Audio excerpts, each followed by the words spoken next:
పాకిస్తాన్ వాళ్ళకి nuclear attack కి సంబంధించి ఒక సెకండ్ న్యూక్లియర్ స్ట్రైక్ కేపబిలిటీ ఇవ్వాలని చైనాని కోరుతూ ఉన్నారు. ప్రతిగా గ్వాదర్ పోర్ట్ ని చైనాకు అప్పగించడానికి ఒక ప్రయత్నం జరుగుతుందని గతంలో డిస్కస్ చేశాం. బట్ దాన్ని కొట్టిపారేస్తూ Pakistan foreign affairs spokesperson Mumtaz Zahra Baloch ఒక స్టేట్మెంట్ కూడా ఇచ్చారు. అసలు అట్లాంటిదేం లేదు, దాన్ని Gwadar port developed with the support of China is for the development of Pakistan, అంతే కానీ దాంట్లో ఏం లేదు, ఇవన్నీ కూడా వదంతులని కొట్టిపారేశారు. దీన్ని మీరు ఎట్లా చూస్తారు? అంటే చైనాకి వీళ్ళు ఇచ్చిన ప్రపోజల్ చైనా దాన్ని తిరస్కరించేసరికి చైనా మీద ఏదో ప్రెషర్ పెట్టే దిశగా వీళ్ళు ఒక ప్రయత్నం చేస్తున్నట్టు మనకు అనిపిస్తుంది. ఫస్ట్ ఒకటి.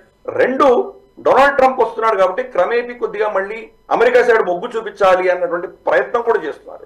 డొనాల్డ్ ట్రంప్ దేనికి ఆయన ఇంట్రెస్ట్ చూపిస్తాడు?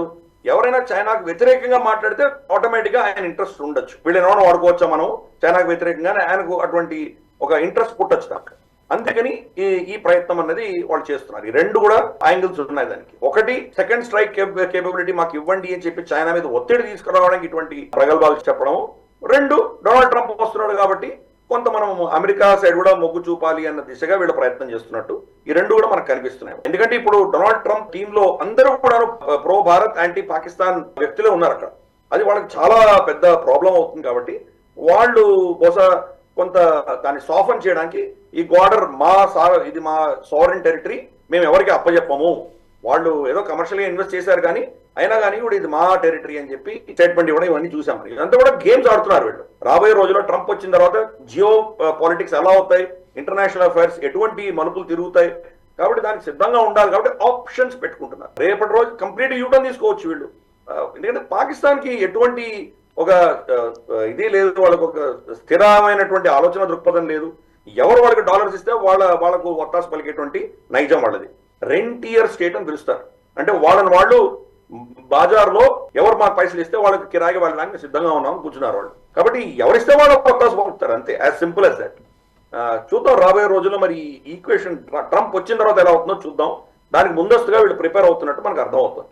కానీ దానికి అదే పంథాలో చైనా కూడా కంప్లీట్ ఇన్వెస్ట్మెంట్స్ ఆపేసింది పాకిస్తాన్. ఇన్ఫాక్ట్ షాబాజ్ షరీఫ్ గత సంవత్సరం వెళ్ళి వచ్చినప్పుడు మళ్ళీ సెకండ్ ఫేజ్ గురించి ఈయన చాలా మాట్లాడారు కానీ చైనా ఏం కమిట్మెంట్ ఇవ్వలేదు.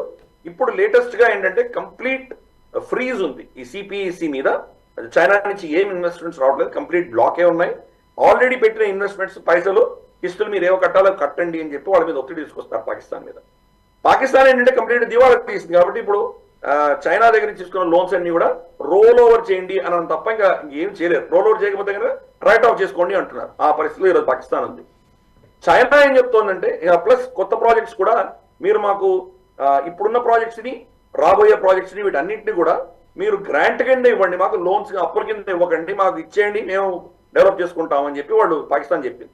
చైనా ససేమిరాని మేము 90% మీకు లోన్ ఇస్తాము, 10% గ్రాంట్ ఇస్తాం. ఆ 10% కూడా ఏంటి, 90% మీద వస్తున్న ఇంట్రెస్ట్ తోటి ఆ 10% కూడా కవర్ అయిపోతుంది చైనా. కాబట్టి చైనా అంటే అది ఒక్క పైసా వదులుకోవడానికి సిద్ధంగా లేదు. కాబట్టి ఈ వీళ్ళిద్దరి మధ్యలో ఘర్షణ అన్నది కొంత మనకు కనిపిస్తోంది. చూద్దాం రాబోయే రోజుల్లో మరి ఎటువైపు దారి తీస్తుందో చూడాలి.